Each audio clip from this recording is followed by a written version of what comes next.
Last week we gave a little thought to history, and I believe found it to be rather more interesting and diversified in its implications than we have come to be accustomed to believe.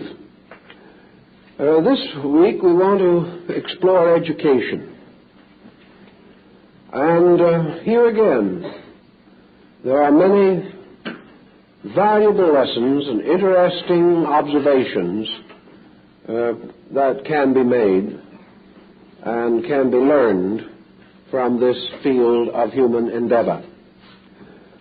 Most of us are inclined to assume that education has ridden on the back of man like the old man of the sea for thousands of years, and that what we have today in the world is a monument to the consistent processes of 50 or 60 generations. Nothing could be further from the truth. What we call education today is probably less than 150 years old. And the changes that have come about, the problems that have developed, are all the result of an interrelationship of circumstances and events which have to be considered more or less separately. Classical education, as it was in Greece and Rome, and Asiatic education were both entirely different from anything that we understand today, and have not contributed very generously to our present situation.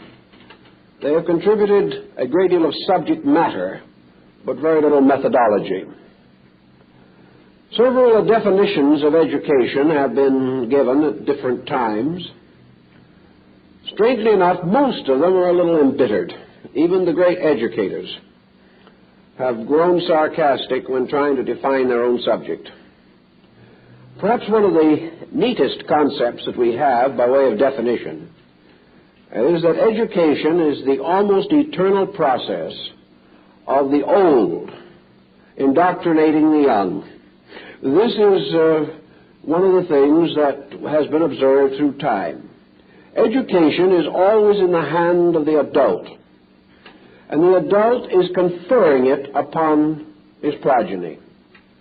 Therefore, education is to make the child conform with the adult, not necessarily in terms of physical obedience, but in terms of intellectual point of view.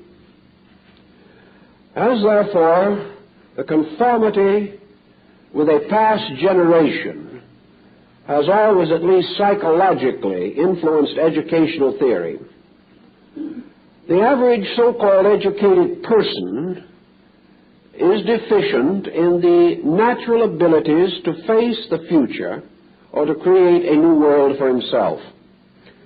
Training causes him to adjust to a situation which itself is not fixed. Even as he adjusts, the situation itself dissolves. And this has become a matter of increasing importance as the progress, so-called, of our culture exhilarates, becomes more pressureful in all its departments. Back at the beginning of our Western educational theory, education inherited the conflict between the Christian Church and the pagan Roman Empire. And when Christianity finally triumphed, it triumphs not only in religion, but what might be termed the broad area of cultural policy. So the church not only broke with the gods of Greece and Rome, but broke with the institutions, as far as it could, of these cultures. It broke with the greater part of the pre-Christian curriculum. It had to take certain things and carry them along, but it made these things completely subservient to theology. Now, such subservience also is found in other religious groups, and broadly speaking, the ancient world was educated under a broad religious policy, with the state contributing a certain amount of help and a certain amount of negative pressure. But in the early Christianity, theology came forward to be the primary consideration of education. This was possible at that time for a number of reasons. First, the motion of culture was very slow. The actual curriculum for a school was comparatively limited. There were only certain things that the young person could study. The general attitude toward life was far more simple. The social pressures of environment were less, and the competitive pressures of industry were practically non-existent. It was therefore quite possible for a child to gain an education by spending 15 years in the mastery of theology, 6 months in the mastery of reading, writing, and arithmetic, and 2 years apprenticeship to a trade. This did it. He was then ready for life. If he wanted to go into an extremely learned profession, of course he skipped the trade because he wasn't expected to have this, except he was given certain training in order that he might make his livelihood by some trade if his profession failed. If he decided to go into theology, he merely kept on with the long program of theology with which he was already fairly well acquainted. If he wanted to go into law or medicine, he just took some more theology and a modicum of law and medicine. So whatever subject he went into, from navigation to dialing, from the study of grammar to what the old physician called the study of the physics, these things were all within the broad scope of religion. A doctor knew a little about the human body, a very little about medication in general, and a great deal about the Holy Trinity. And with this background, he was content. At that time, a doctor was unaware of the existence of dissection. He had never heard of a microbe. And all that he had to do was to take his theological Latin, which he had already had in generous doses, and apply it to the translations of Galen and Avicenna, the principal pedants in medicine. So if he could read Latin, had the patience to say his beads, and study Galen and Avicenna, he was ready to hang out a shingle. Now, this kind of a way of life was adequate to the time, not adequate because it was truly sufficient, but adequate because there was nothing better. There was no great competition in education in those days. There were no Einsteins, no Sir James Jeans, and no Millikins. The entire development of society was essentially the perpetuation of old ways, the continuance of old ideas, and the repeated study of ancient authorities. The individual had no future for which he had to plan. The future was just the continuation of the present way of life. This went on more or less consistently, with one or two minor interruptions. These interruptions included the rise of the Islamic League in the Near East. Islam had never been thoroughly theologized as we know it. Islam had no elaborate concept of theological indoctrination such as dominated Europe through what we call the Dark Ages. It was therefore possible for the Islamic scholar to change the pattern of things. He still had to become an authority on the Koran. He still had to obey the laws of his country. And in legal matters especially, he had a great deal of Koran and very little of any other kind of legal instruction. In medicine, he had copious doses of the Koran and also shared in the joyous task of reading Galen and Avicenna. But his educational program was open to more instruction. He began to become aware of philosophy, which was more or less exiled from European education, he began to consider science, astronomy, mathematics, more in the terms of the old Grecian culture. And gradually the educational institutions of the Near East began to rise and compare more than favorably with the similar institutions in Europe. Greek philosophy, Greek science, even Greek art and letters drifted back into Europe from the Arabic nations and teachers. By this time also other situations were arising. The church began to realize that it was no longer possible merely to indoctrinate. The individual could say his beads, keep all of the holy days, and never miss the sacraments, and still be unable to administer the responsibilities of collective, national, or state existence.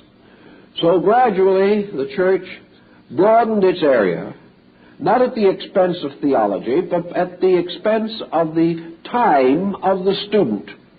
The curriculum began to enlarge and lengthen.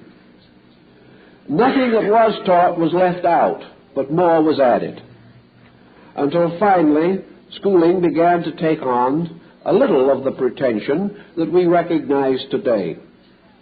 Also, as time went along, the process of dividing education into primary and secondary levels evolved naturally in the need for specialized education for professions and the broad separation of social strata in Europe. It was obvious that the peasant, the merchant, the shopkeeper needed some kind of education. He had to have it. His education was for the most part self-taught. He and his family, his neighborhood, his community, without formal benefit of schooling, prepared ways for the perpetuation of useful knowledge, and out of this came what we might term the elementary theory of education. On the other hand, the priest, the lawyer, the judge, the person to whom the profession was important, found it necessary to enlarge his knowledge, to become more aware of a new world of lights coming from the Near East and even from the Far East. So the higher systems of education began to develop, and most of these were, of course, the cathedral universities and cloister schools, which gradually rose in tremendous numbers in Europe and provided a rather powerful educational pattern. I don't think it's hardly necessary to go into what all of these schools were teaching, because actually their curriculum was not very close to our own. The entire policy of education was quite different. One thing we will say, however, the educated man of the time learned a little Latin and less Greek. He was able to continue his studies in theology, which still dominated, but he was also equipped to meet the simple emergencies of his time. He could perform the various duties and responsibilities with which life confronted him. About this time, we have to face the consequences of the Protestant Reformation. In the Protestant Reformation, a new situation arose. Up to that time, education had been largely financed by the church. Most of the instructors were theologians. Most of the schools were run on monastic lines. Even the early universities were really little more than cloisters. They did not impose clerical obligations upon the students, but the students lived in a clerical atmosphere, took on much of the general manner of monks, and were prepared for long periods of confinement in unhealthful quarters, in uncomfortable and even dangerous locations, without adequate food, without adequate medical care, without the normal hygiene of life. It was a rather rugged problem at that time to secure what might be considered an adequate education. But with the coming of the Protestant Reformation in large parts of Europe, and increasingly in the rest of Western culture, the power of the church over education was not only weakened, but also the funds for the maintenance of education were depleted. In a comparatively short time, most Protestant countries were in a bad way educationally. They had to turn from the church to their local governments for financial help. Where the church was completely out of the picture, of course, there was no cooperation either from the clergy as teachers or from the church as the financing power. Thus, in a way, we have the beginning at the Reformation of the shift of educational responsibility to the state. Now, at that time, the state had practically no interest whatever in the advancing of education. The feudal princes were interested in gathering their taxes and spending the money as they pleased. The last thing they wanted to do, most of them, was to see any of it slip away in instructing or educating other people. So while some of the noble families did make some effort at education, it is true that down through the Reformation and even into the Renaissance, and probably down as late as the early years of the 18th century, we can say that only a minority of noble families were literate. As late as the 13th and 14th centuries, emperors made their marks because they could not sign their own names. So we can't say that at that time education was a widespread success. It was not. It had been more successful up to the time of the Reformation. Then this loss of financial support, loss of prestige, loss of the controlled and directed program of making use of educated people for educated purposes, these all vanished in limbo. It made very little difference to warring feudal princes whether their soldiers were literate or not, as long as they were appropriate men in the field, ready to die for their liege and master. So nothing was done much with education. And little by little, those educational institutions that survived, deprived of the austere disciplines of the cloister schools, degenerated into a group of rowdy institutions, so that during the grand days of Old England, in the time of Shakespeare and his contemporaries, the only records that we have of many English universities was the amount of alcohol consumed by the student body. That's all the records we have. It is quite obvious also that with the loss of the prestige of education, the level of instruction fell.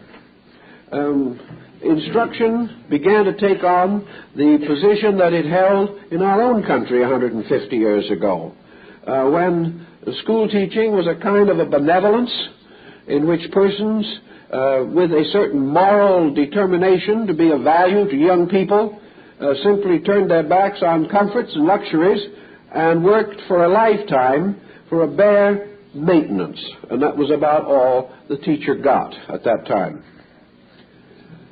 All this period, of course, nothing much was happening in the world of knowledge. Until the rise of the instincts of humanism in the beginning of the 17th century, Europe lived in such a way that the knowledge possessed by the father was all that the son required. It was perfectly possible, reasonable, and appropriate, therefore, that the elder should cause the child to conform with the prevailing knowledge of the time. Then we had a certain kind of knowledge explosion in the 17th century, the discovery of the Western Hemisphere, the rise of a group of brilliant intellectuals, the beginnings of such institutions as the Royal Society and the Berlin Gymnasium. These things began to affect education. Men began to reach out for more knowledge. We began to be aware of a world rather than a continent. The problems of language grew more complicated. Benjamin Franklin presented his discoveries in electricity. Harvey had already brought in the theory of the circulation of the blood. Still earlier, Vesalius had given Europe the beginning of the study of anatomy.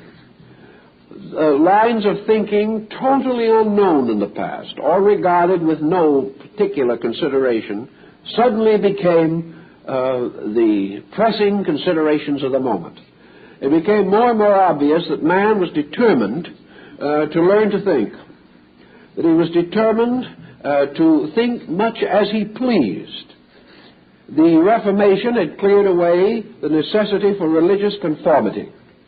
And now, under a Protestant atmosphere, or under comparatively little religious atmosphere, we see the universities and the colleges breaking not only with the old theology, but breaking even with the dominant religious systems of the countries in which they flourished. Religion gradually disappeared from the universities, and about all that was left were departments of theology for those who wished to make a religious life their primary consideration.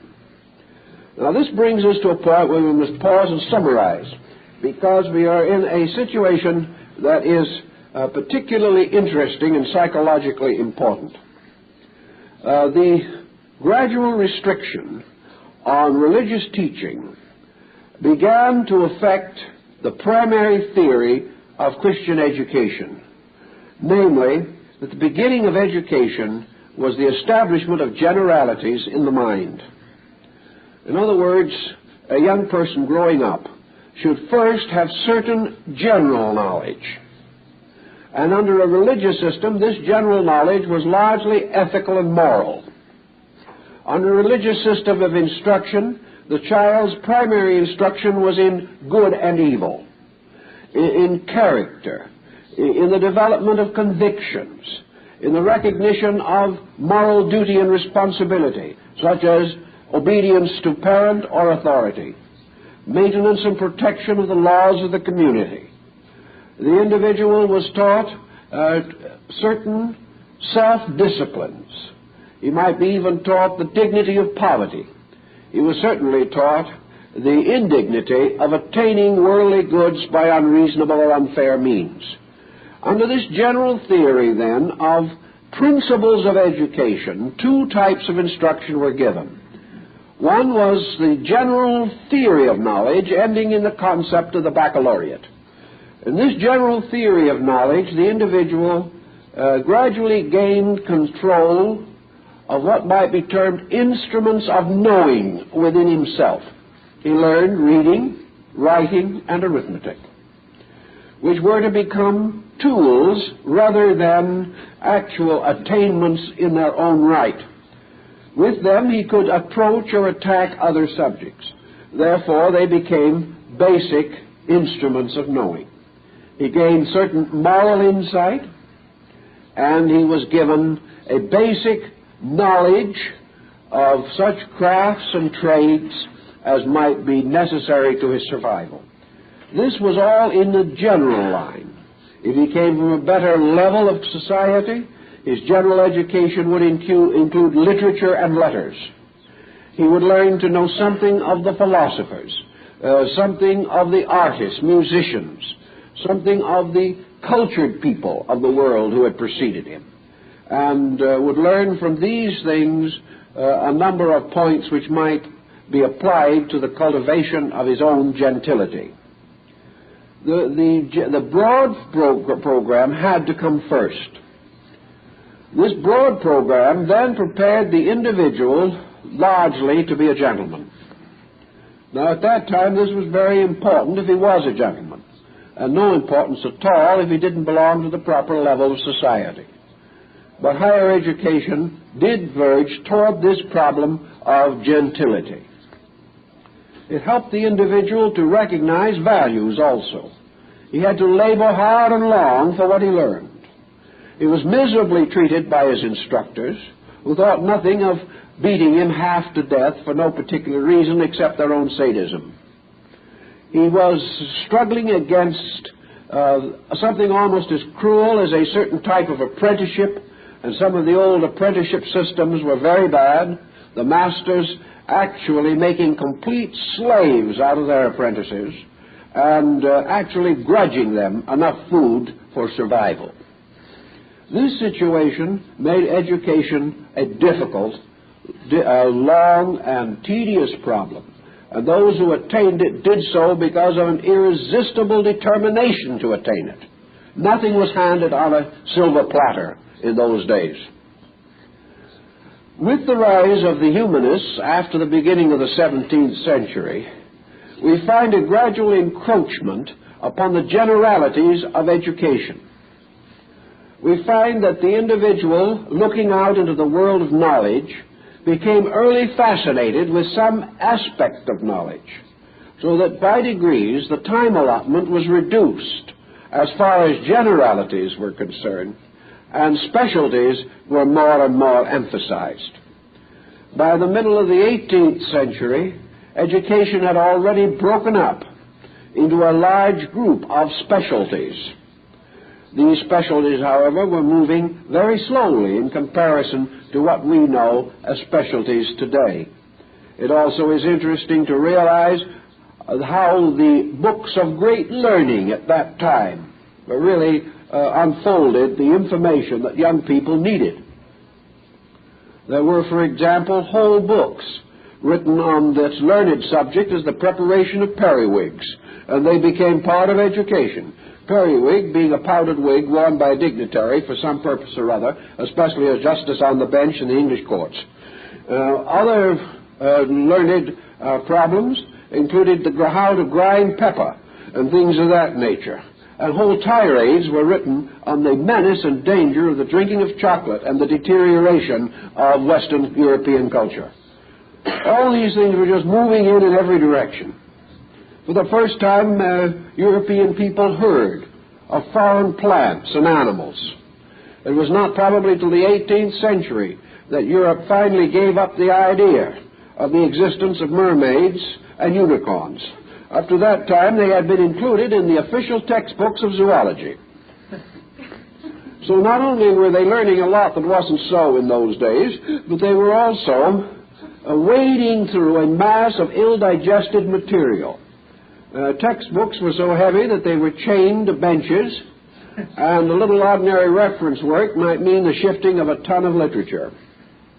Most of the books were not readable, and above all the miseries, a great many of them were written in medieval Latin, which was one of the most indecipherable languages on earth, far worse than Sanskrit, Chinese, or Court Russian.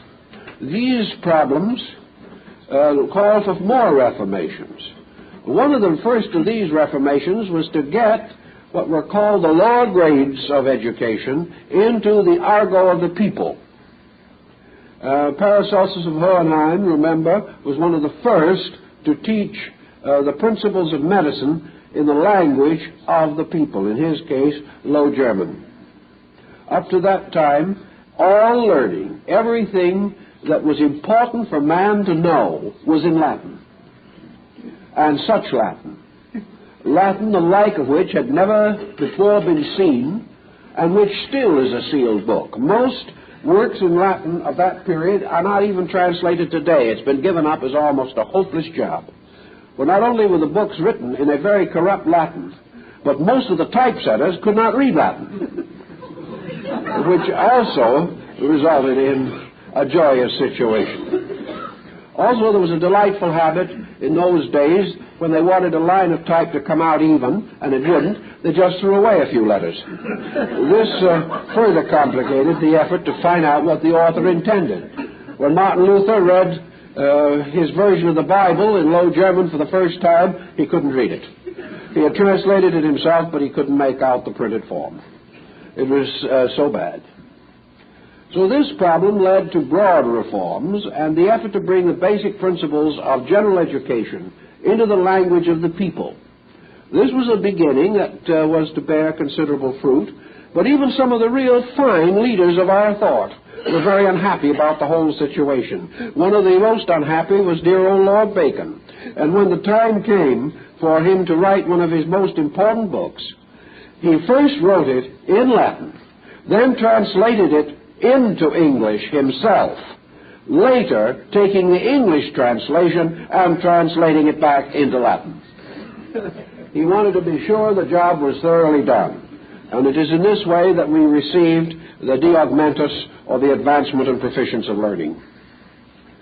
The Latin scholars died hard, but like most of that particular group, they had a lost cause. Man was moving, and he could no longer be delayed by the unreadable, unpronounceable Latin grammar that dominated at that time. Having gotten some education into English, the work went on apace until today. We are only here and there corrupted, but if we continue on our present course, particularly in medicine, pharmaceutical Latin is liable to put us back again into the Dark Ages. Because at the present time, a special handbook is being issued by the American Medical Association for no purpose but to help the doctor pronounce the present list of available remedies and figure out what they are. This situation has been a very heavy burden on learning, and it took a long time to break away from it. At this same period in education, Comenius, who was to play a very important part, advanced his idea of the Pansophic University. He also attempted to bring together the old and the new systems of education by creating what might be termed a basic school of principles for the instruction of the very young and for those who were about to enter upon formal education. He was desperately determined, if he could, to prevent what the earlier system called the baccalaureate from disappearing. But now, instead of it being the first several years of schooling, he believed that it could be placed into the preschool or early school life of the student. Comenius had the very simple idea that a child could be taught good and bad, could be taught respect and honor, could be taught patience and self-discipline, could be taught a certain measure of integrity even before it could read and write. Therefore, start early was the opinion of Comenius.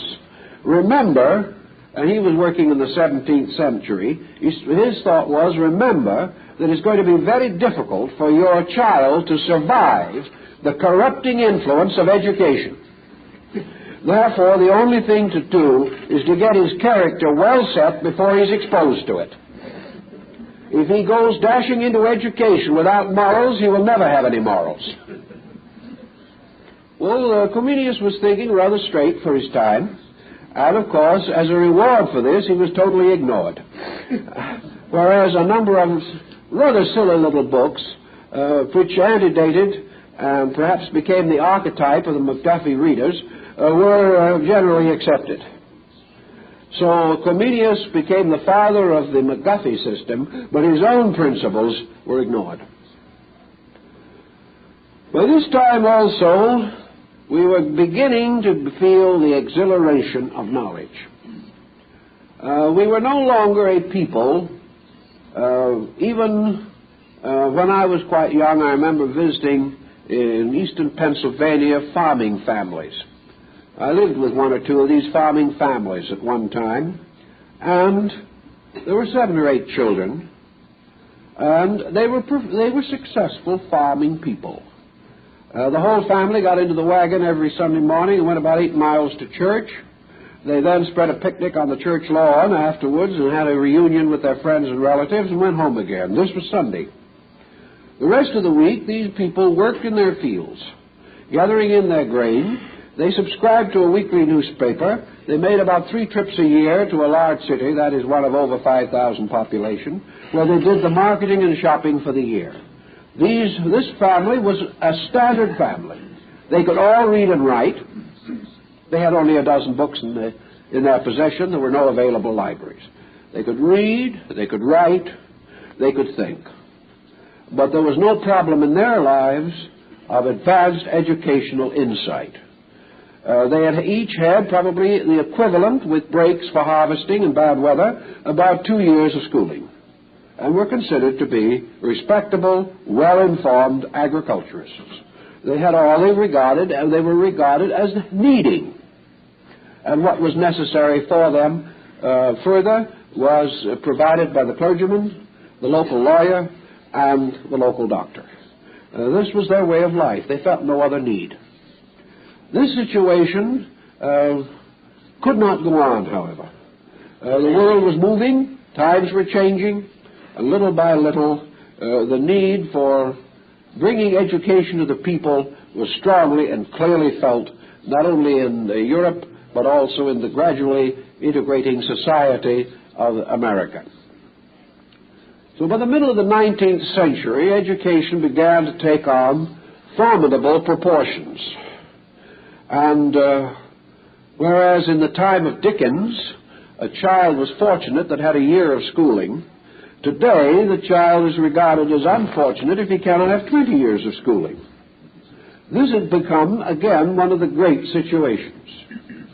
The tremendous accumulation and the tremendous exhilaration of knowledge in the last 100 years has broken down the whole theory of education as it was originally devised. Education was originally upon the assumption that all that was to be known was already known.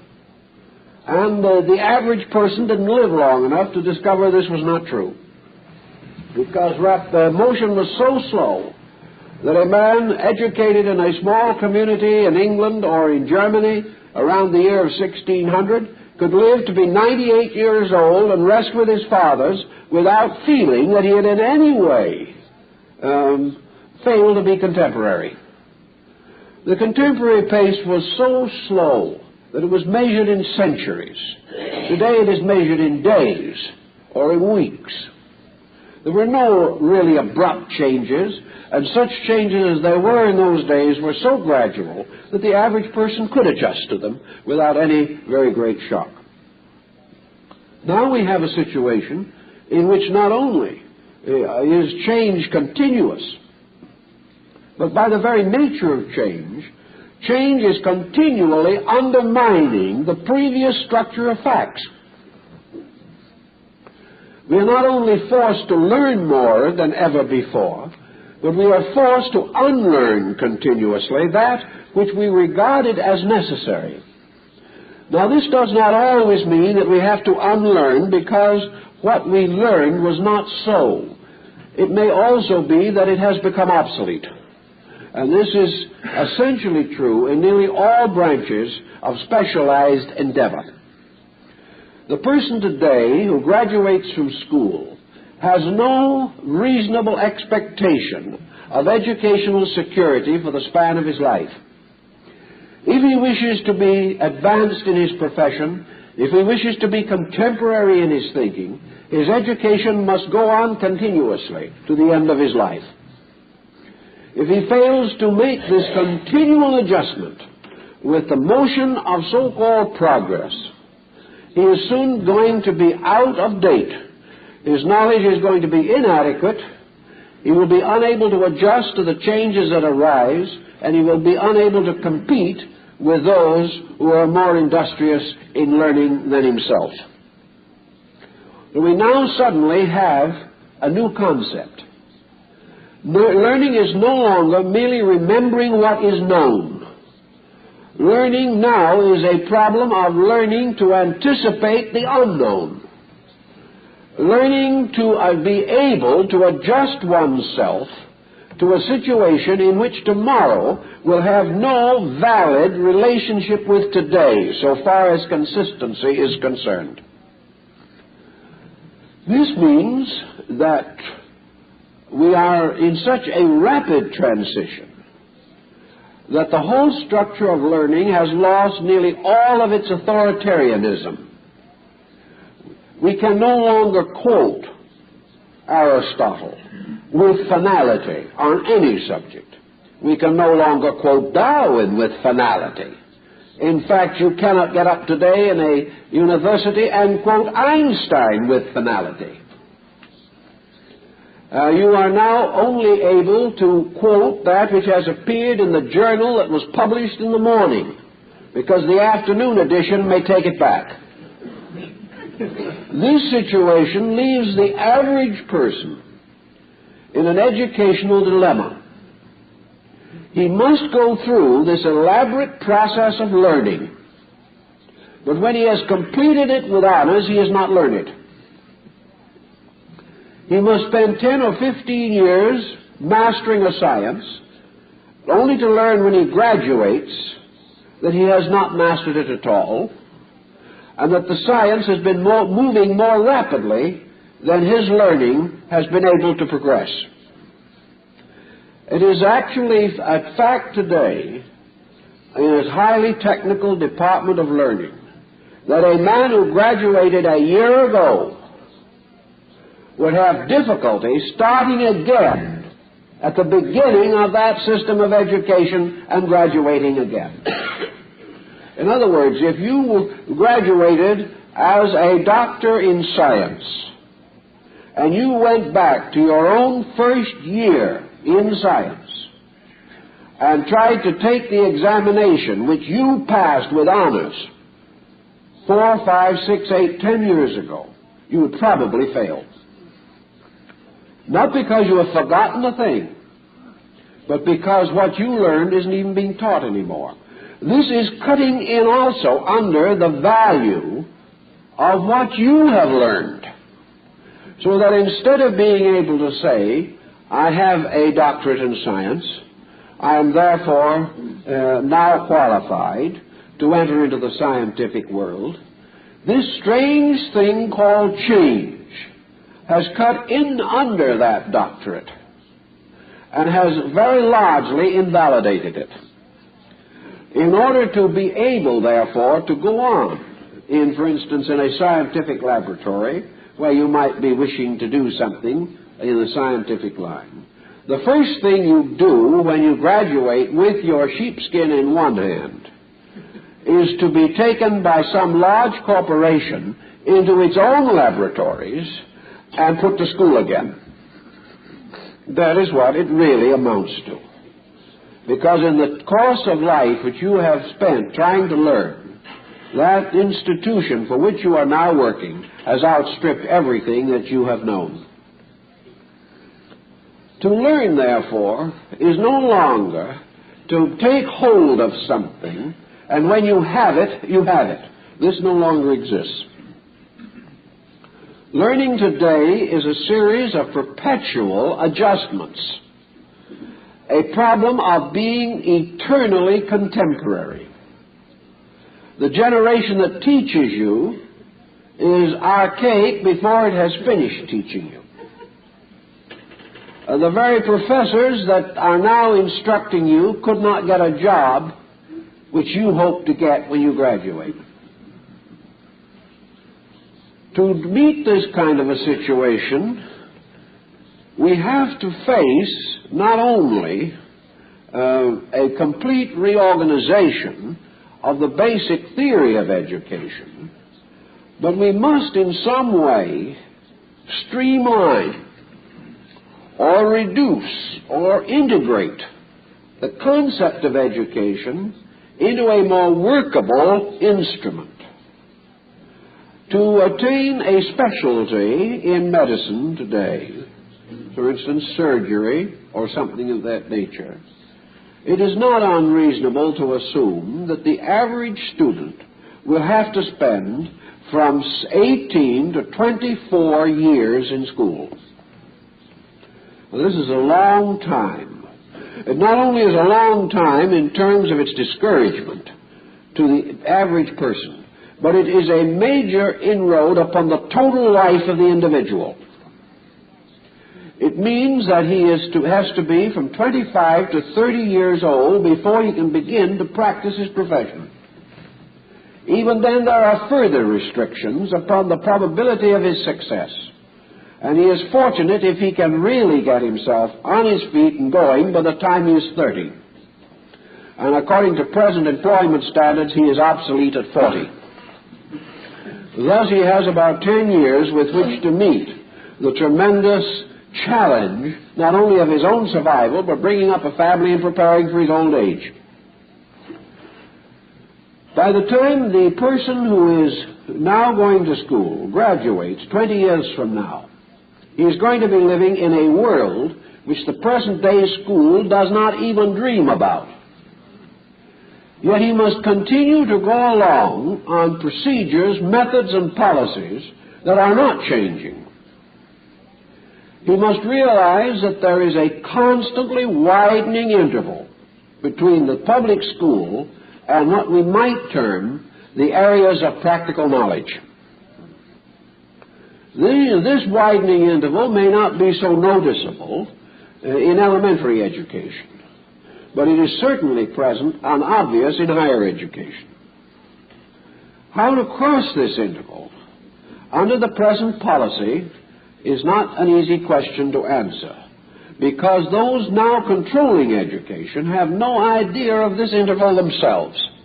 They belong to an entirely different bracket. They are antiques. They are all broken down people who graduated 10 years ago and are already worthless. And that's just about where it is. And it's getting worse every day. To meet this situation, we have to begin to think about some of the things which it seems to me could help us. One is that education will ultimately have to be divided into two areas, as it was long ago, but before different motives. There must be an area in which education primarily is concerned with equipping the individual to be an individual. In other words, there are elements of education that will never change, or will change so rapidly, or rather change so slowly that we will never notice them. And unfortunately, these are the areas that are neglected. It will be a long time, for example, before education or science can advance beyond the point where the individual has to learn to read and write. And this is being neglected. This is one of the continuing things. We join with all education of all time in the absolute requirement of literacy. Unless the individual is able to interpret the symbols of his language, unless he is able to communicate, he cannot instruct himself or give instruction. So for 10,000 years, since the invention of any form of the written word, men have continued this procedure without interruption or change. This is important. How long would it take, or should it take, the average child to learn to read and write? I strongly suspect that the average person could attain the degree of literacy which he is likely to find necessary in life in a period of not over 2 years, probably less. At the end of 2 years of specialized and well-developed instruction, the average individual would have control with some intellectual maturity of at least 2,000 to 3,000 words. And these constitute about 85 to 90% of the vocabulary of the average American adult. An individual who attains to a vocabulary of 5,000 words is considered to be remarkable. And in the average field of activity, no such general vocabulary outside of trade names or special scientific terms will be required. The next thing that the child must certainly have is rudimentary mathematics. He must learn to add up his grocery bill. He must be able to determine his income tax. That's very important. He must also be in a position to use numbers intelligently as symbols of ideas in various projects and activities with which he is engaged. He should have a general knowledge of the peoples of the world around him. He should have a basic education in what might be termed the broad principles which he will later need. This education can be bestowed in 3 ways.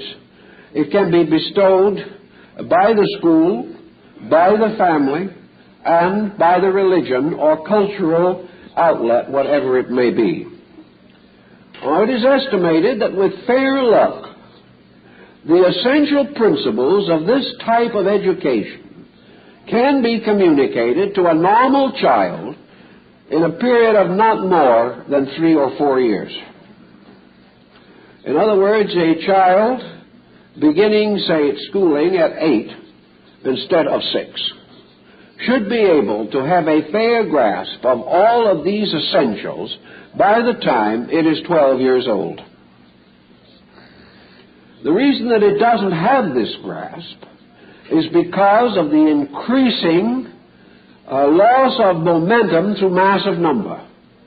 The necessity of planning education to move at the pace of the most limited minds, and the tremendous complication of the actual entanglement of education in its own processes, which have become so bundly and so numerous and so confusing and contradictory. And the interference in educational procedure by an infinite variety of pressured and prejudiced groups, as all these things are taken together, education itself is rendered comparatively impotent. And the young people who should be educated are not receiving what they really need or what they can really use. Take out of education all these cultural slowdowns, many of them artificial or experimentation, for experiment is now the curse of education. The result would be that by the time the average child is 12 or 13 years old, it could know most of what is necessary for its own intellectual survival, for its own intellectual ability to cope with new ideas. It could understand processes of thinking, so that it would not be necessary for it to lean upon a complete thought formula being bestowed upon it, but rather could arrive at reasonable conclusions by its own means. This being possible would give us the next step that is necessary. In 4 years, making full use of the various media that we have, the average child could be better educated than the average child of today is after 12 years of schooling. Now, how would we accomplish some of these things? One would be to draw the various media into play which are available, cutting into the waste time, for example, in radio and television, and transforming this time into valuable schoolroom extension work. Not schoolroom extension in the times that we think of, in which television shows some dowdy-looking old professor doing it on a blackboard, which no one wishes to see and which will promptly be turned off in favor of the untouchables. What I mean is this. When we want to know geography, we go there. Television takes us, shows us everything that we have long and laboriously tried to learn from books. Television takes us into the life, the culture of any people. Television takes us into history, into these basic principles of the sciences, into all the areas of culture.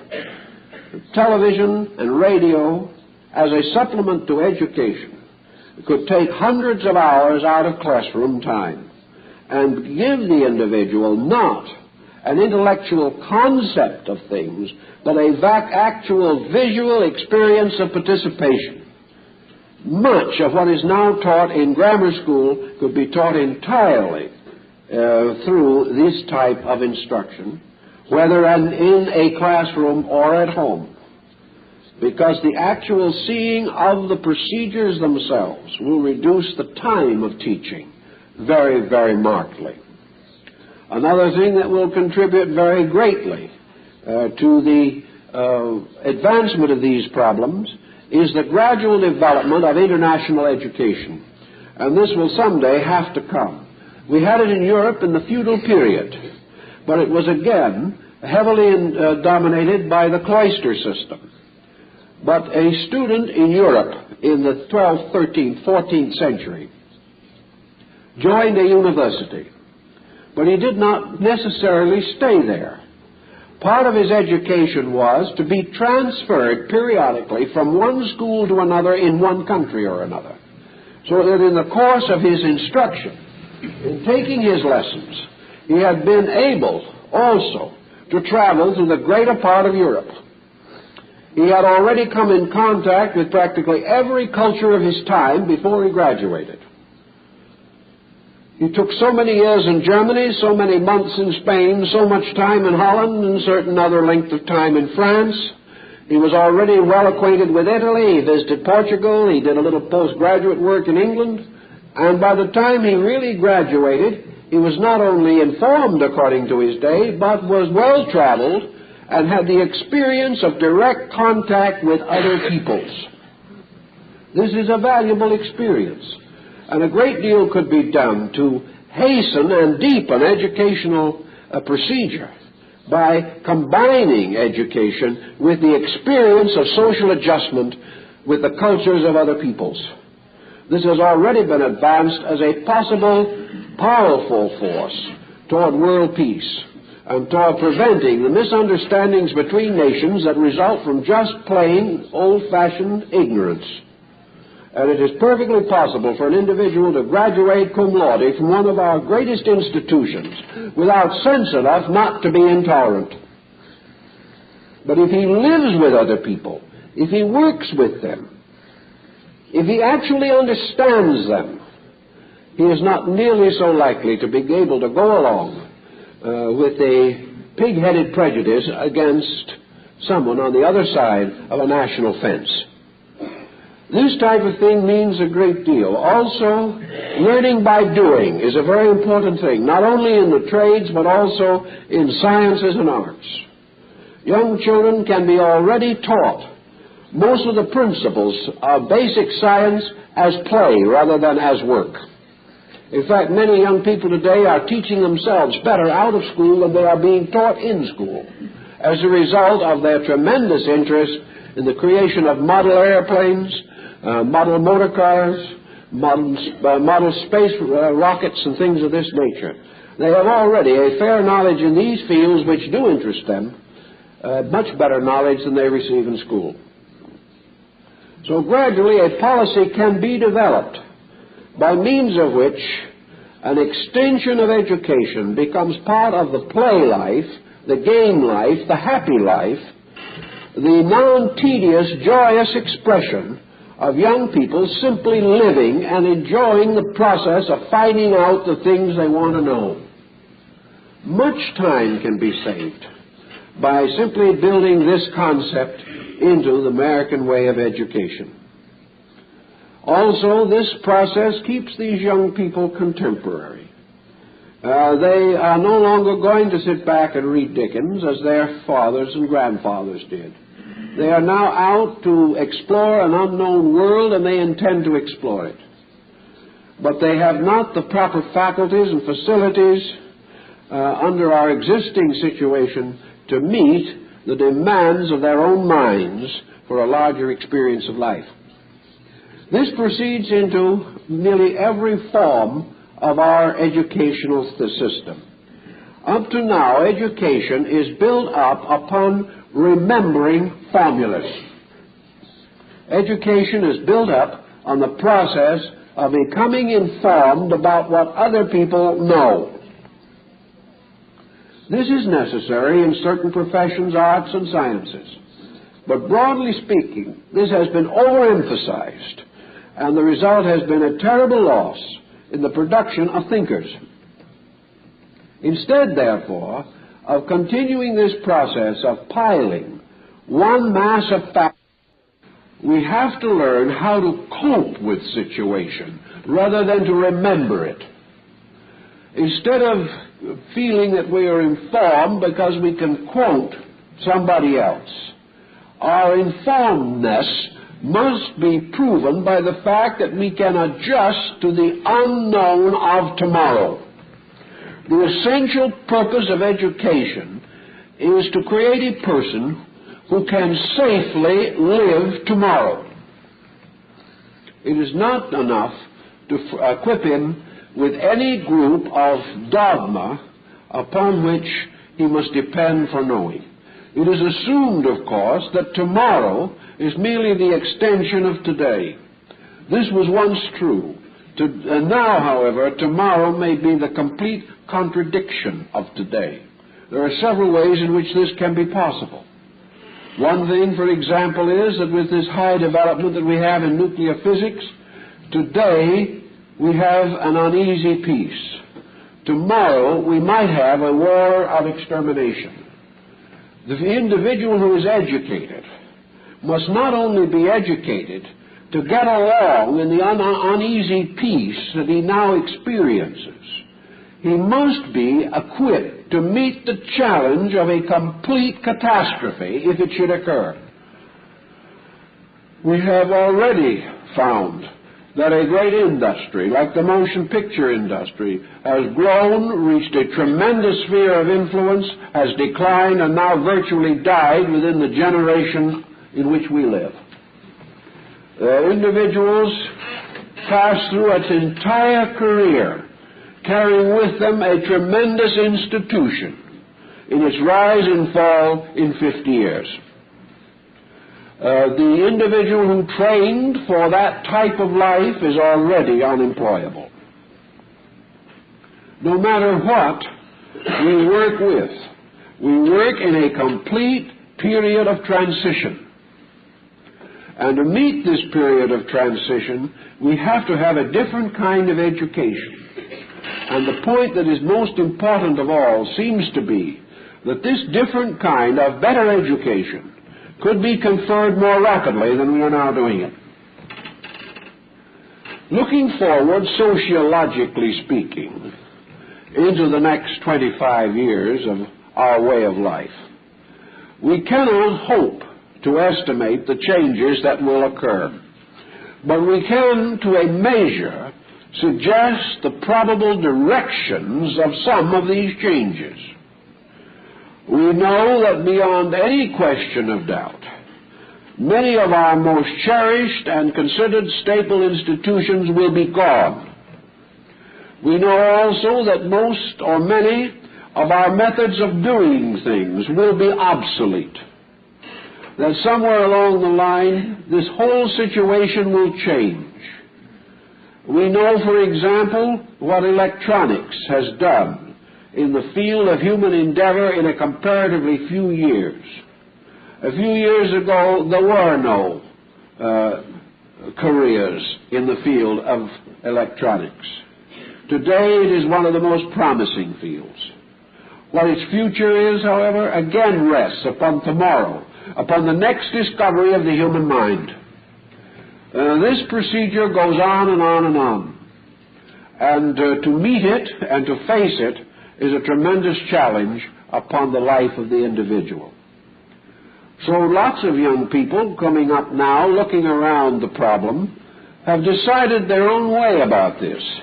They feel that what we call living today is just a continuous process of going to school from the cradle to the grave, but that after you graduate formally, you are paid to go to school, whereas previously you had to pay to go to school. Before you graduate, you have to pay. After graduating, you are paid moderately for the continuance and improvement of your own knowledge.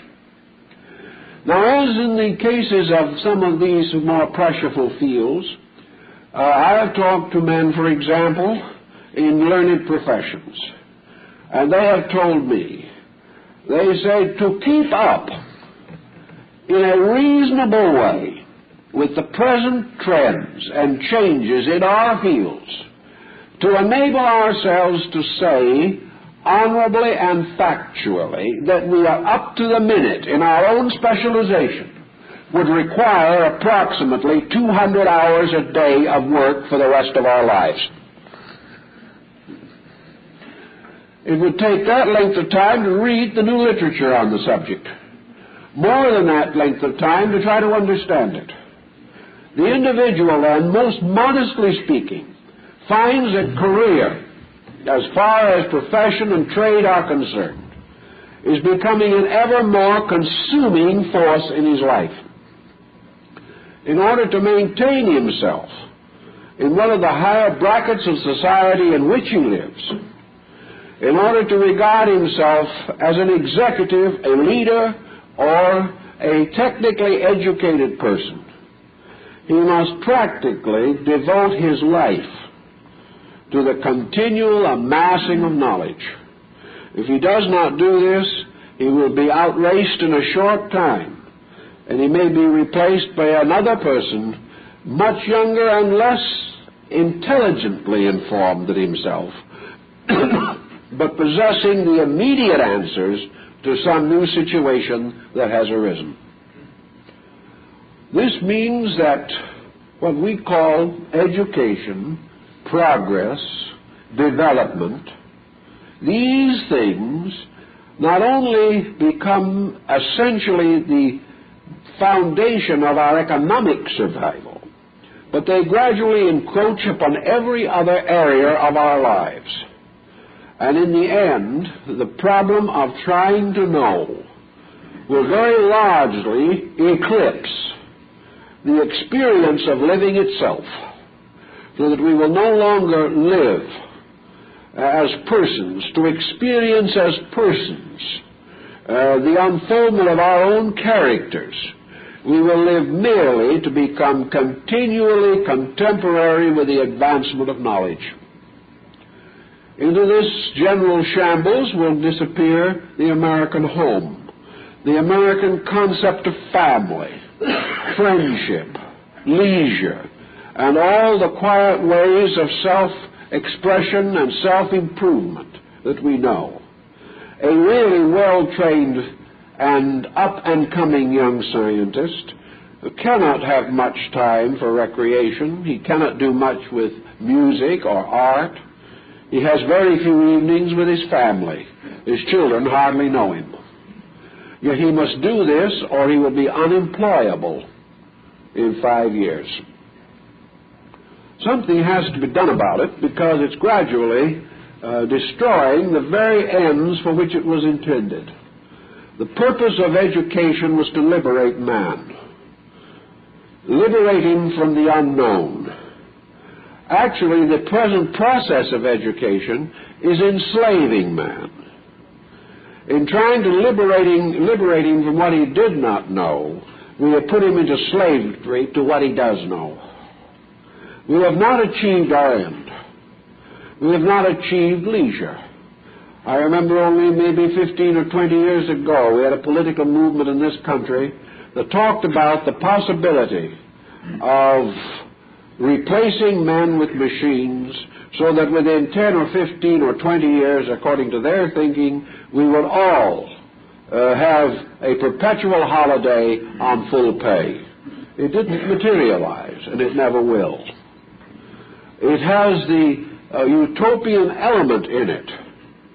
But even if it were to materialize, even if man suddenly found that he had developed instruments and means, by means of which he would no longer need to work, and would be able to sustain himself on a high status level from this time on through the rest of his life, it would still now take man 500 years to learn what to do with his own leisure. He has lost the whole theory. He has lost the end toward which labor was directed, namely security. The purpose of work was that the individual should attain a certain security and have certain leisure and protection and ability and means to accomplish the things that he wanted to do. He can no longer even dream of the things he wants to do. The cost of achieving continuing survival is at the present time too high to permit much luxury thinking outside of itself. This means that religion and philosophy are largely and heavily neglected, and therefore that education itself is suffering correspondingly. Education is now absolutely unable to cope with the problem of the moral development of young people. It is unable to cope with the dissatisfaction within the body of the young scholastic group. It is unable to cope with juvenile crime within the very sacred sanctuaries of education or in early life outside of education. So somehow something has gotten completely lost. And to regain it or find out what it is going to be one of the duties of the educator of tomorrow. One thing we know he's going to have to do to make possible the advancement of our way of life, he's going to have to cut down the time problem in education. This to him seems impossible. Today we are assured that we need more scientists, one of the long, slow subjects which take many years to master. We need more mathematicians, we need more physicists, more biologists, more chemists, more experts in various fields, which means that we need more 18 to 22 or 24 year school men, which means that we are going to graduate these men in their late 20s or early 30s before they're able to make a living. This tremendous investment cut out of the life of the human being is not justified by the result. This individual is not able to prove that this immense amount of schooling is producing in him a maximum achievement. It is producing an individual who is worn out, tired out, and disillusioned before he graduates. And it is also in these long, long years of intellectual struggle with subjects for which he may or may not be even adapted. It is in this period that his dissatisfactions, his rebellions, and his intensities arise, and the result is that most of our institutions of learning are having communistic difficulties on their own campuses. Also, it means that the establishment of the home, the creation of the family, proper years for marriage, these things are all cast aside in this tremendous problem of trying to be educated. And according to materialism, which is still rampant in these institutions, there seems to be no particularly good reason for all this, for the fact that in the ultimate state of things, there seems to be no difference in between educated and uneducated dust. Once we have returned to the good earth, it seems to make very little difference whether we were Phi Beta Kappas or not. So the entire problem from a materialistic standpoint is absolute vanity. But we are pushed on by the tremendous intensities of our worldly so-called processes and progresses. The solution lies in the problem, in a way, of not more than 10 years of necessary schooling. The individual can know all that we really know in 10 years. And in many cases, he can find out much sooner. Because after he graduates and goes into the learned professions, if he's an honest man, for every 10 questions that are asked him after he has had the 20 years of work, for every 10 questions that are asked him, he will have to admit that in 8 of them he does not know the answer. And there's no prospect of his finding out. Consequently, he has tremendous weight of dead material that is not contributing to knowledge in any reasonable way whatsoever. All of this problem builds up around our concept of what constitutes civilization and what constitutes progress. It is awfully difficult, in fact impossible, to tell people that there's anything wrong with a system which is in a problem of the constant adventure of discovering. It's hard to tell an individual that all this tremendous amount of work that is being done in all the areas of advanced sciences, that all this is not progress. It's hard to tell him that. It's hard to convince him, for example, of something that I wrote about back in 1924 when I did an article on the mystery of the toothbrush. This was a very important educational work, but it seems never to have made much of an impression upon Harvard. But at the same time, I feel it was a very important thing. And that is that somewhere is the unsung, perhaps unknown, unhonored, and forgotten hero who invented a toothbrush. Now, by means of a toothbrush, it is perfectly possible for the individual to preserve his teeth a little longer, especially if he uses the right toothbrush, the right motion, and the right dentifrice. All these are very important, and like every other field of human endeavor, these change every 5 minutes. And there is no one more miserable than the individual who is using yesterday's dentifrice. He probably won't have a friend left alive. In this situation, however, man has for thousands of years struggled through the darkness of ignorance, superstition, and error before he was able to produce a toothbrush. But during the period in which he was struggling through these tremendous struggles of the ages, something has been overlooked. He didn't need the toothbrush. It was not until man became a more and more refined creature, it was not until he lived more and more stupidly, it was not until he lost all common sense in dietetics and nutrition that he needed a toothbrush. But gradually, he broke every law of health until teeth practically fell out of his mouth of their own accord and threatened not to last to middle life. He found that all the ways that he was living were giving him dental problems that self-respecting camels, horses, elephants, dogs, and miscellaneous chimpanzees never suffered from. But having broken all laws and come to almost the state where he was toothless by the time he graduated from college, he has met the situation. He has solved the riddle of the ages. He has redeemed the faith of his contemporaries and bestowed a great blessing upon the future by giving them the toothbrush. He has not corrected the reason for the tooth falling out. He has not found out what causes cavities. He has not learned to take care of the teeth he had, but he has a toothbrush, and all is well. Now, this, to a large measure, is progress. Progress is the individual finding solutions for problems that should never have existed, and which never would have existed had he not been stupid in the first place and continued to cultivate it down through history to the present time.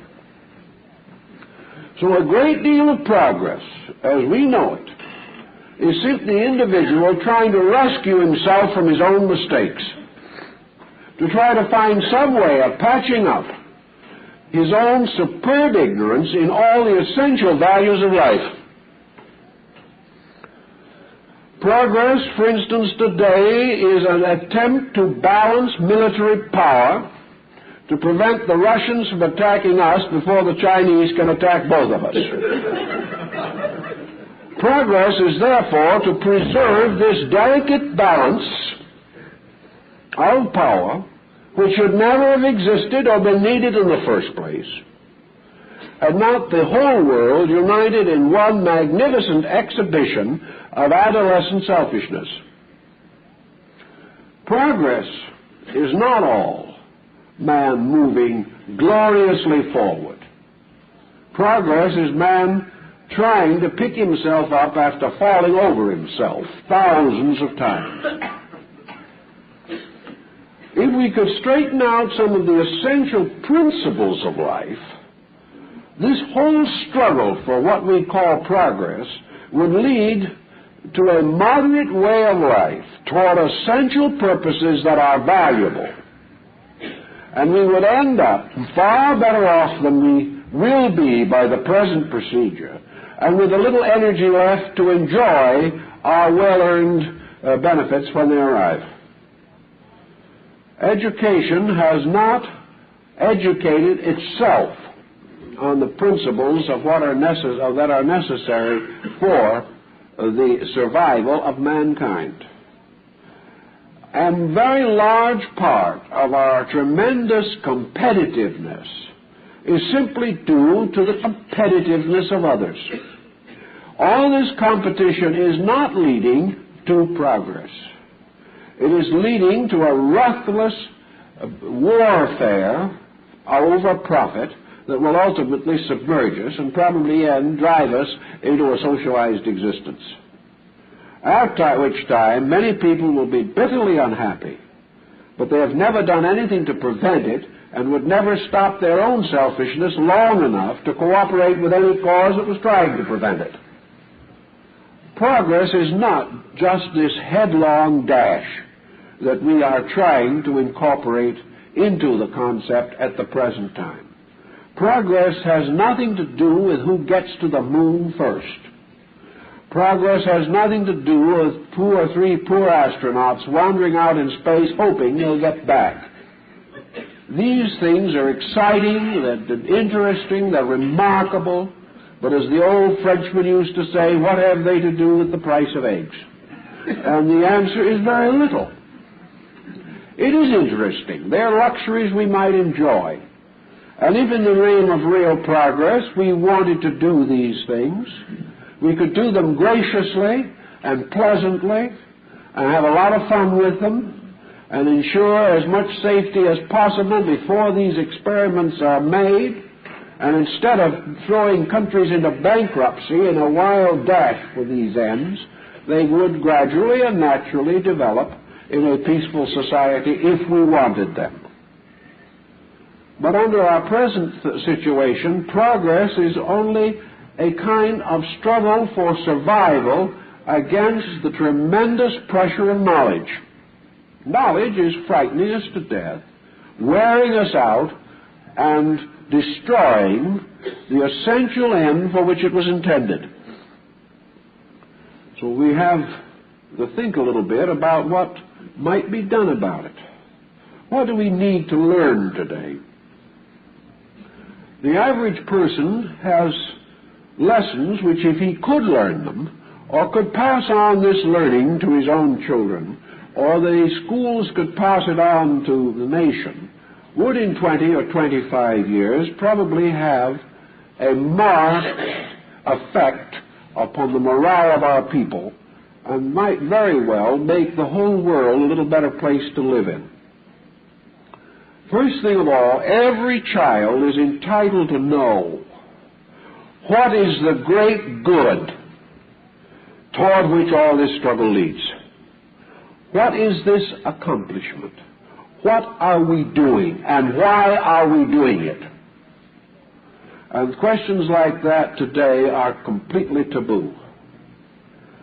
We probably would have very much less difficulty with young people if we could answer the question very simply. What is the plan behind the present effort of mankind to grow? Why are we growing? And why do we think that what we are doing is growing? And how can we prove it?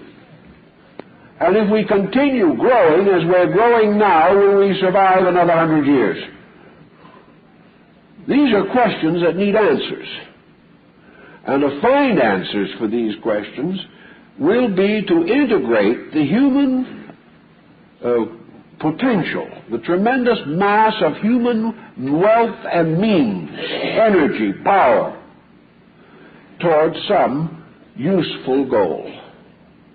I think every child entering school, along with the salute to the flag, should have a clear concept of why it is important for him to do what he is going to learn to do, and how this accomplishment will inevitably contribute to the collective security of his creation.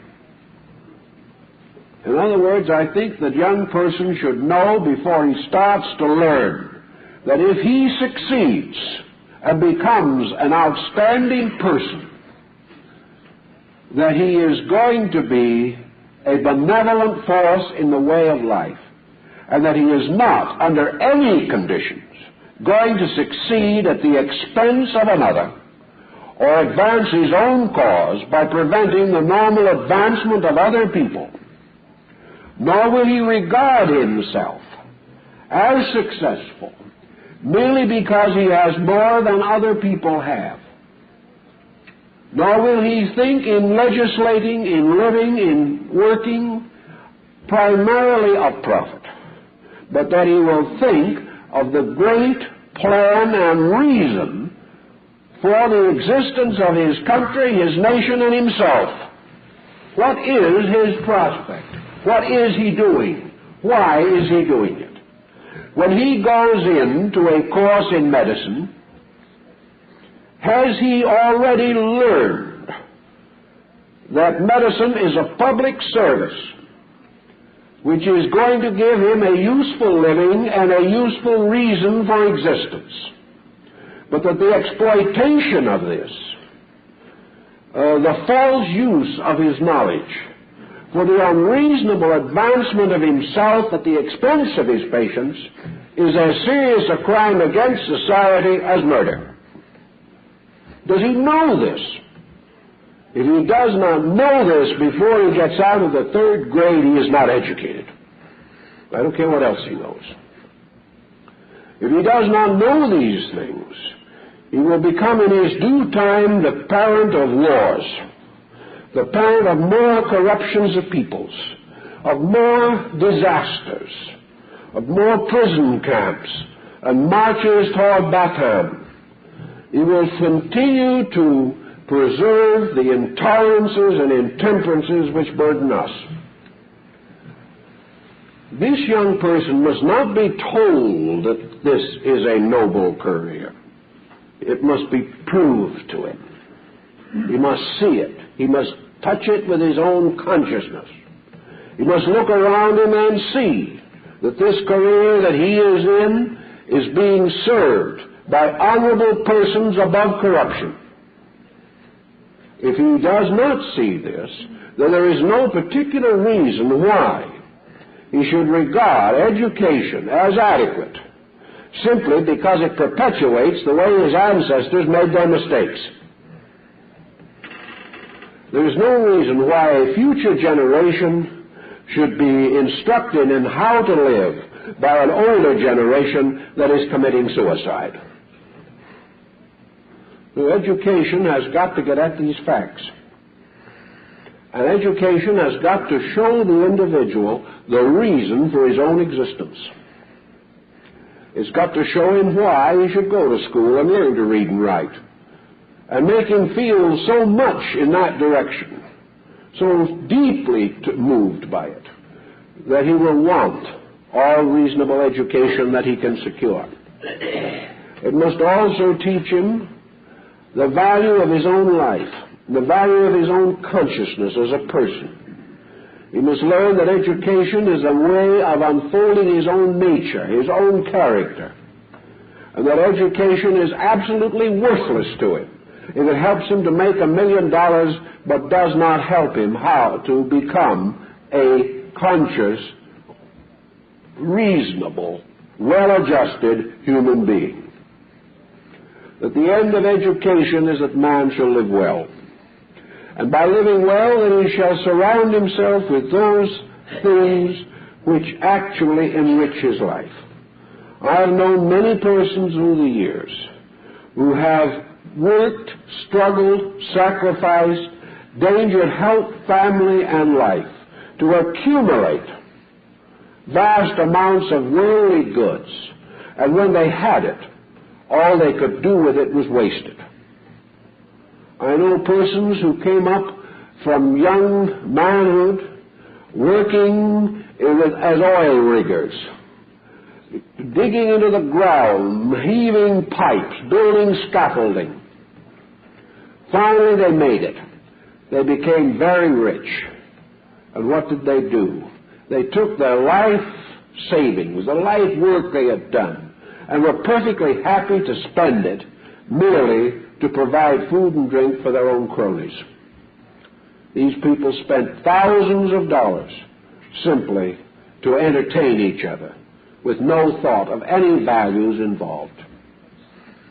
Here they worked for what they had, but their education did not help them to use what they had. They were perfectly miserable. So education has to lay foundations first. And if it lays these foundations well and honorably, all other things can be reasonably accomplished. But without these foundations, we have no education. Now, whether this process of education should be set up as a separate structure, there is difference of opinion.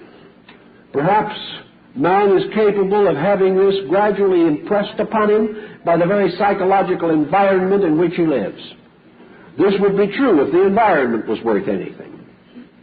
If our great media of communication, the newspapers, radio, television, motion pictures, all these instruments were quietly but systematically indoctrinating the human being with the principles of a proper way of life, we probably would never have to teach it as a separate course of study. Man exposed to it, man accepting it, works with it. And if the principles we know are necessary were attractively presented, we might never have to formalize any system for their instruction at all. They would simply grow with us, just as bad habits at the present time attach themselves to our personalities. But in one way or another, we're going to have to find out that education is different from skill or technique or specialization in training. Education and training are two things completely different.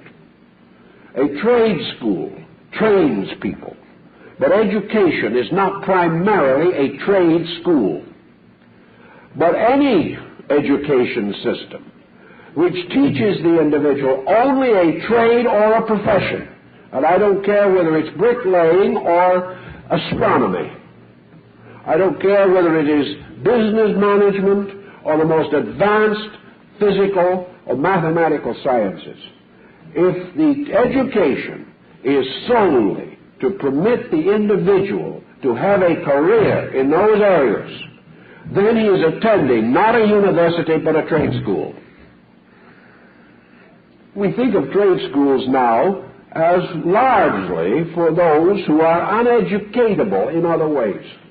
Individuals of extremely limited talents or limited means available for education go to trade schools. Actually, most of our so-called education, higher education today, is only a glorified trade school. It is not an educational institution. It is not teaching man to be educated. It is merely teaching him to be skillful in a specialized area. Whether it be mental or physical skill is inconsequential at the moment. Actually, then, we've got to separate the concept of the trade school from the university.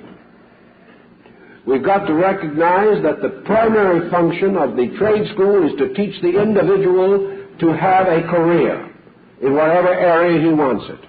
The principal purpose of a university is to create a thinker, a human being capable of managing his own life wisely and honorably, and achieving a rich and purposeful personal existence. These are two completely separate things. The university has become the trade school. The trade school cannot take on the duties of the university. Therefore, the true duties of the university are not represented in modern society except by a few independent groups struggling to preserve something they know to be true. We've got to get out of the idea, which the university is carefully fostering, that the purpose of a university is to produce $25,000 a year men. Here is your way of thinking. An individual graduating from grammar school can earn $5,000 a year. An individual graduating from high school is good for from $8,000 to $12,000 a year if he's pretty smart. The individual who graduates from college is a $25,000 a year man at his best. And if he takes 2 postgraduate courses and gets his doctorate, he probably ought to be good for $50,000 a year with luck. Now, this is the way it is thought of today. When a young man is asked, or asks whether he should go to college or not, the answer is, do you want to make $10,000 a year or do you want to make $20,000 a year? Nothing more to it. This is a more dangerous situation than communistic indoctrination. Because this situation is striking the individual at a time when he cannot create an understanding of his own situation. He does not understand the life of the world in which he lives. He is starting out, and he is told today that the purpose of education is one sole, complete purpose, whether he wishes to have status as a person in the higher economic brackets or doesn't he wish. And this is fostered in industry and all forms of modern activity by a conspiracy between business and the university, in which now business has been taught parrot-like that it must select university men for all of its best jobs. This, regardless of the fact that some of these university men cannot read and write, many of them cannot spell, very few can use the mathematical tables with which a business is involved, and in that particular line of business, their football experience is likely to prove of slight value. Yet, this is the way it is done. So education today has got to approach this problem differently. Education creates a citizen. Education creates the convictions of an Abraham Lincoln, the wisdom and practical understanding of a Benjamin Franklin, the dedication and heroism of a George Washington. These things represent the achievements and enrichments of the consciousness of man. This is what education bestows. Wealth was originally taken by hitting a man over the head with a club, or by storming his city and putting his peoples to death, and then raiding the treasury. Later in our western plains, it was done with a Remington or a 6-shooter. Wealth is not the same thing as success. The true purpose of education is to produce this person who is a safe member of the world in which he lives. And until we get this idea over, our education is never going to save us from any major disaster in life, but rather will continue to produce the kind of people whose scientific skill is sufficient for them to advance projects that will blow themselves and everyone else to perdition. And education has never taught them why they shouldn't do it. So we say that there should be trade schools, and that these trade schools represent one level of education, how to make a living. But that these constitute a secondary level, and that an individual, before he is qualified to assume the responsibilities of profession or even trade, must first of all be educated as a person, as a human being. If this was done, we would also get rid of a tremendous amount of lagging and a tremendous amount of waste energy in our educational theory. It would be perfectly possible to get all of our young people into action in this world by the time they're 21 years old, adequately educated to meet the problems of our time, and probably just as well off in specialized areas as they will be now anyway with another 8 or 10 years, because they will simply be in a position to learn what is new and will not have wasted 10 years learning what is no longer important. There is no good reason why we should advance technical education beyond a certain point. Once the principles are known and grasped, then it is far better for the education to be by the old-fashioned apprenticeship system. And the individual then going into his profession with the principles firmly established learns the new things as they come along and is not delayed for 10 or 15 years in his career by things which he will never use, never know, never contact again, and were never really true in the first place. It can be streamlined, it can be reduced, and it can be definitely shown that in all these different areas of education, extraordinary economies can be achieved if they are wanted. And out of this problem could easily come a situation in which every American citizen could have a technical education as far as he wants it, that there would be no longer the waste and stress and conflict now existing, and education could begin to assume a position of moral influence, because actually, as the Greeks realized, the educated person is the only possible leader of the people. And where authority is vested in persons technically skilled and culturally ignorant, the state will ultimately collapse. Education must be geared to the perpetuation of the values of society, and not merely the continual emphasis upon an individual making his while he's here. And Comenius and several other educators after him, right on down to the present time, have come to the conclusion that it would be a very good plan if man created a world in which he always went to school. Now, just as surely as today he goes to the movies or huddles around the television set, his own native inquisitiveness, his properly functioning, human, vitally awake mind, interested as man naturally is in everything that is interesting, could very easily become part of a class containing the whole nation, that the whole nation would go to school together at all ages of life,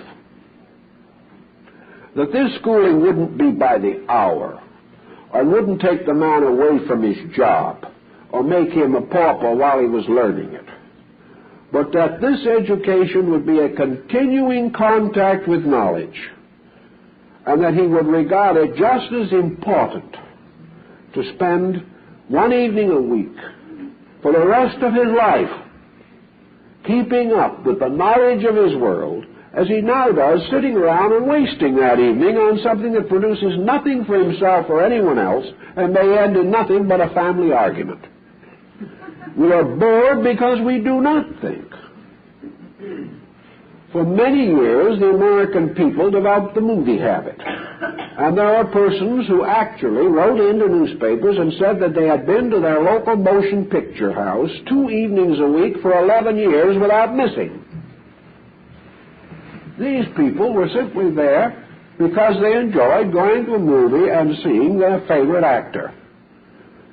How much more magnificently could this concept be put to work? There is no question in the world that if it became fashionable, everyone would break their necks to do it, because we all want to do what is being done. That's our trouble. We are doing what is being done, and we're getting more miserable every minute. But there's no reason why every community should not have a magnificent, not an adult education movement, in which it sounds as though some poor foreigner who can't speak English is trying to learn, or some individual that couldn't get through grammar school is trying to catch up.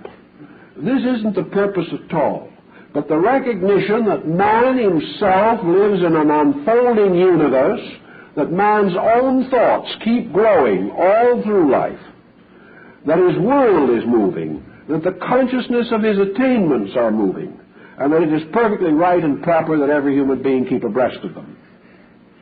This in itself would probably go far more further in perpetuating a contemporary way of life, a way of life that is vital with knowledge. By this means also the average person would then be able to direct much of his now scattered time to the various projects and purposes which concern him in the better sense of being concerned. He would have, under a less pressureful, better enlightened, better regulated system, time for his friends, time for his family, time for art and music and beauty and culture, time to write verses of poetry in 17 syllables or in 77 if he prefers, time to grow in a love of beauty, to love art, to love fine things, and to realize that among the problems of education is civilization, that we have to be civilized people. We've separated the concept of education from life, assuming that when we graduated we're there. We now know this is not so, and we have to keep on going to school anyway. But we have built so many errors, so many foolish attitudes around this subject. Why don't we face a simple problem? The child, when it reaches 6, 7, 8, whatever year we wish to settle, that is not important, goes to school. In school he learns those things which are necessary for his own existence, for his cooperation as a citizen of his world, for integration with his family and community, the principles of honor and integrity, and the 3 R's. By the time he has finished these and a few slightly added embellishments according to the needs of the time, he is then ready for secondary education of some nature. Here he learns quickly, easily, and without the confusion that we now have, because it's been proven again and again that it can be done. It has been proven conclusively that with a little intelligent supervision by thinking people, and by teachers who are interested in something more than a job, and most teachers are interested in more than a job, that what is generally taught in 4 years today could, with everybody working together, be a magnificent success in 2 years. That from this point on, the individual passes to his technical training, whatever it may be. That in this technical area he gets his basic principles. He learns his vocabulary. He learns the principles underlying the things he wants to do. But instead of being taught all of the part that is no use to him, he then, as soon as his principles are achieved, he moves into his allotted career, taking an apprenticeship relationship with knowledge and growing up with the new ideas and never having to unlearn the old ones. He then has his career set. He could easily do this and be out of school and in his life work for the time he is 20 to 21 years old with adequate background, with a proper ethical background behind him and some understanding that his own stupidity can destroy his health, break his mind, and ruin his life. He can then also go on to plan a personal life. This personal life will continue. And as a part of his responsibilities as a citizen, he has not only the duty of maintaining this personal life, but once a week, one evening a week, in every community in this country, staggered to make it possible to do so without difficulty, in a place properly and suitably arranged for that purpose, all adult citizens, or those not at that time attending school, gather together for the purpose of being posted simply, directly, accurately, and non-directionally on the current advancement of mankind in the previous week. What is important? What is new? What has been done? The complete and accurate record of advancement in every area of life. This situation continuing keeps the person adjusted to his time, adjusted to his world. And in areas where, through suburban populations and things of that nature, where this is less difficult, less easy to accomplish, it can be done as is being done in Australia today, simply by radio or television. But there's no reason why the individual should not continue to learn as long as he lives, improve his education, remain a contemporary, well-posted individual on every subject of concern to him, and the common good of his world at the same time. Then he will not even think of graduating finally from any form of knowledge. But he will be able to control or direct or ensoul knowledge, because whatever he learns, he will interpret in terms of basic education. He has been taught what value is. Therefore, he can measure, estimate value. He can support it where he sees it, demand it where he does not find it, and reject situations in which it is absent. This way we can gradually achieve the end that we want. Even among the best intentioned people today, with the best thoughts and ideas, we find a tremendous amount of prejudice, for the simple reason that the average person today does not know what is being done in his world. He does not know what contemporary and immediate thinking on various problems is. He does not know who is doing the important work. He does not know what direction the progresses in art, science, literature, philosophy, all these are leading. He does not know what is being done to bring religious groups into better understanding. He does not know what is actually being accomplished to break down and correct various forms of malpractice in professions and sciences. He does not know what teachers are trying to do. He has no understanding of what the moral and ethical problems of other nations are and how these nations are coping with them. He does not understand or value these things because he does not know them. To the degree that he does not know them, he is in a very unwise position himself. So education is not knowing these things primarily. It is the capacity to use this knowledge when he gets it. And education will then give him the incentive to set up the machinery to make sure that he gets the knowledge.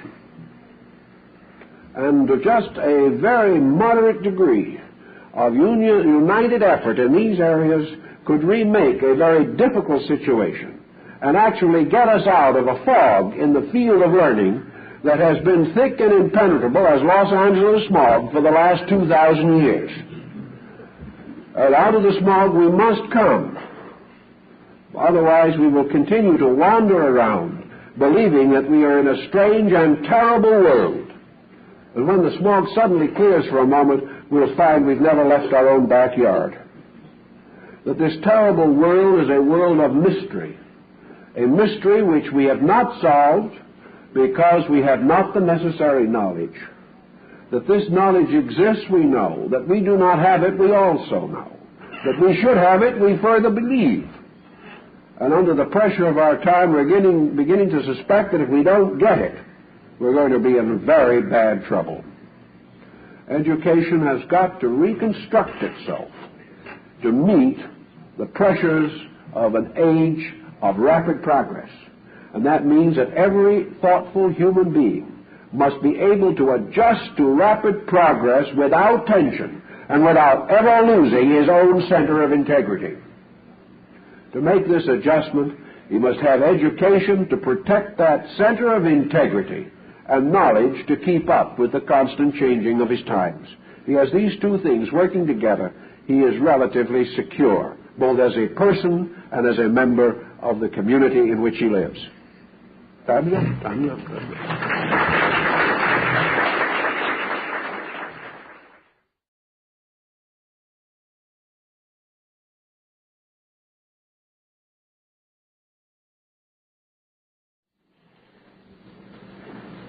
Last week we gave a little thought to history, and I believe found it to be rather more interesting and diversified in its implications than we have come to be accustomed to believe. This week we want to explore education. And here again, there are many valuable lessons and interesting observations that can be made and can be learned from this field of human endeavor. Most of us are inclined to assume that education has ridden on the back of man like the old man of the sea for thousands of years, and that what we have today in the world is a monument to the consistent processes of 50 or 60 generations. Nothing could be further from the truth. What we call education today is probably less than 150 years old. And the changes that have come about, the problems that have developed, are all the result of an interrelationship of circumstances and events which have to be considered more or less separately. Classical education, as it was in Greece and Rome, and Asiatic education were both entirely different from anything that we understand today, and have not contributed very generously to our present situation. They have contributed a great deal of subject matter, but very little methodology. Several definitions of education have been given at different times. Strangely enough, most of them are a little embittered. Even the great educators have grown sarcastic when trying to define their own subject. Perhaps one of the neatest concepts that we have by way of definition is that education is the almost eternal process of the old indoctrinating the young. This is one of the things that has been observed through time. Education is always in the hand of the adult, and the adult is conferring it upon his progeny. Therefore, education is to make the child conform with the adult, not necessarily in terms of physical obedience, but in terms of intellectual point of view. As, therefore, the conformity with a past generation has always, at least psychologically, influenced educational theory, the average so-called educated person is deficient in the natural abilities to face the future or to create a new world for himself. Training causes him to adjust to a situation. We're all within the broad scope of religion. A doctor knew a little about the human body, a very little about medication in general, and a great deal about the Holy Trinity. And with this background, he was content. At that time, a doctor was unaware of the existence of dissection. He had never heard of a microbe. And all that he had to do was to take his theological Latin, which he had already had in generous doses, and apply it to the translations of Galen and Avicenna, the principal pedants in medicine. So if he could read Latin, had the patience to say his beads, and study Galen and Avicenna, he was ready to hang out a shingle. Now, this kind of a way of life was adequate to the time, not adequate because it was truly sufficient, but adequate because there was nothing better. There was no great competition in education in those days. There were no Einsteins, no Sir James Jeans, and no Millikins. The entire development of society was essentially the perpetuation of old ways, the continuance of old ideas, and the repeated study of ancient authorities. The individual had no future for which he had to plan. The future was just the continuation of the present way of life. This went on more or less consistently, with one or two minor interruptions. These interruptions included the rise of the Islamic League in the Near East. Islam had never been thoroughly theologized as we know it. Islam had no elaborate concept of theological indoctrination such as dominated Europe through what we call the Dark Ages. It was therefore possible for the Islamic scholar to change the pattern of things. He still had to become an authority on the Koran. He still had to obey the laws of his country, and in legal matters especially, he had a great deal of Koran and very little of any other kind of legal instruction. In medicine, he had copious doses of the Koran and also shared in the joyous task of reading Galen and Avicenna. But his educational program was open to more instruction.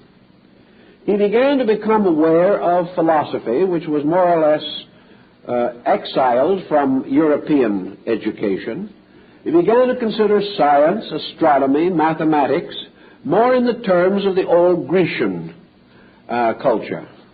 And gradually the educational institutions of the Near East began to rise and compare more than favorably with the similar institutions in Europe. Greek philosophy, Greek science, even Greek art and letters drifted back into Europe from the Arabic nations and teachers. By this time also other situations were arising. The church began to realize that it was no longer possible merely to indoctrination, which itself is not fixed. Even as he adjusts, the situation itself dissolves. And this has become a matter of increasing importance as the progress, so-called, of our culture exhilarates, becomes more pressureful in all its departments. Back at the beginning of our Western educational theory, education inherited the conflict between the Christian church and the pagan Roman Empire. And when Christianity finally triumphed, it triumphed not only in religion, but what might be termed the broad area of cultural policy. So the church not only broke with the gods of Greece and Rome, but broke with the institutions as far as it could of these cultures. It broke with the greater part of the pre-Christian curriculum. It had to take certain things and carry them along, but it made these things completely subservient to theology. Now, such subservience also is found in other religious groups. And broadly speaking, the ancient world was educated under a broad religious policy, with the state contributing a certain amount of help and a certain amount of negative pressure. But in the early Christianity, theology came forward to be the primary consideration of education. This was possible at that time for a number of reasons. First, the motion of culture was very slow. The actual curriculum for a school was comparatively limited. There were only certain things that the young person could study. The general attitude toward life was far more simple. The social pressures of environment were less, and the competitive pressures of industry were practically non-existent. It was therefore quite possible for a child to gain an education by spending 15 years in the mastery of theology, 6 months in the mastery of reading, writing, and arithmetic, and 2 years apprenticeship to a trade. This did it. He was then ready for life. If he wanted to go into an extremely learned profession, of course he skipped the trade because he wasn't expected to have this, except he was given certain training in order that he might make his livelihood by some trade if his profession failed. If he decided to go into theology, he merely kept on with the long program of theology with which he was already fairly well acquainted. If he wanted to go into law or medicine, he just took some more theology and a modicum of law and medicine.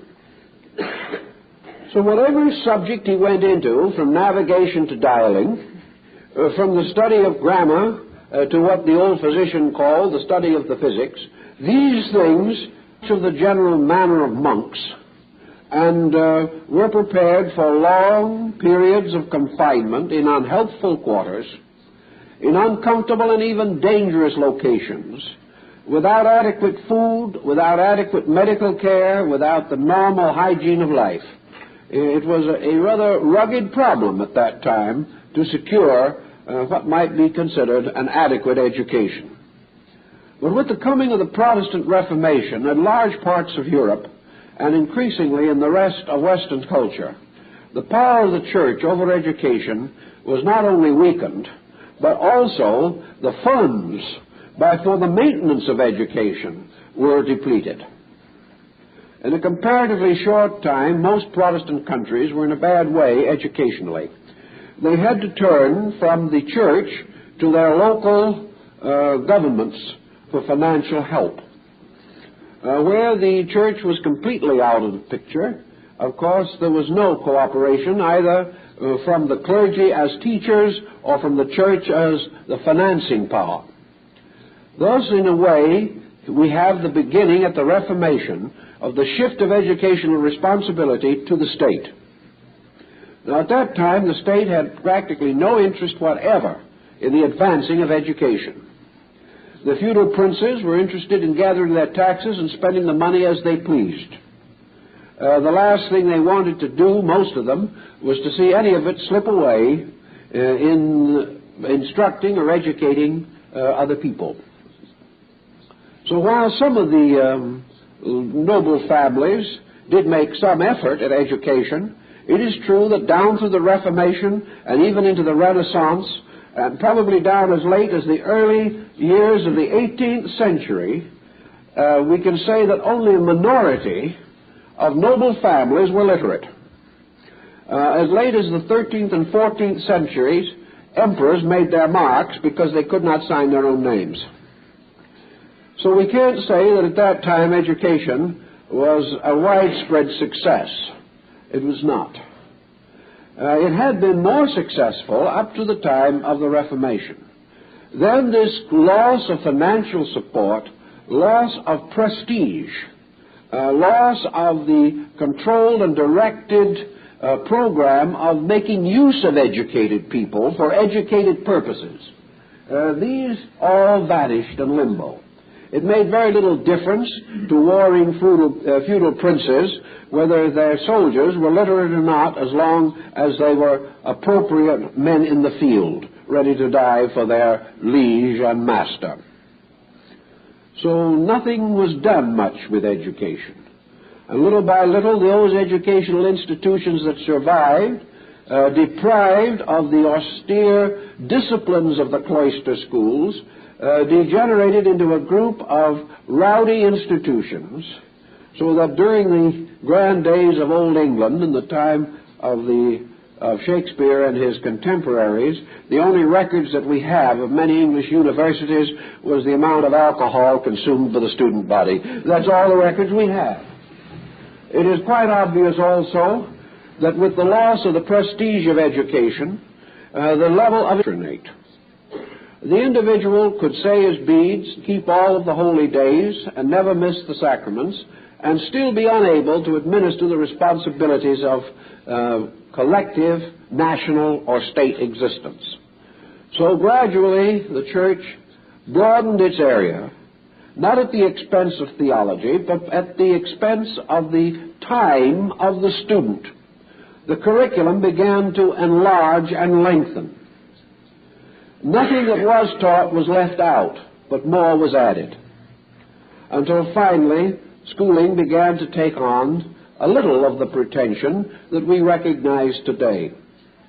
Also, as time went along, the process of dividing education into primary and secondary levels evolved naturally. in the need for specialized education for professions and the broad separation of social strata in Europe. It was obvious that the peasant, the merchant, the shopkeeper needed some kind of education. He had to have it. His education was for the most part self-taught. He and his family, his neighborhood, his community, without formal benefit of schooling, prepared ways for the perpetuation of useful knowledge, and out of this came what we might term the elementary theory of education. On the other hand, the priest, the lawyer, the judge, the person to whom the profession was important, found it necessary to enlarge his knowledge, to become more aware of a new world of lights coming from the Near East and even from the Far East.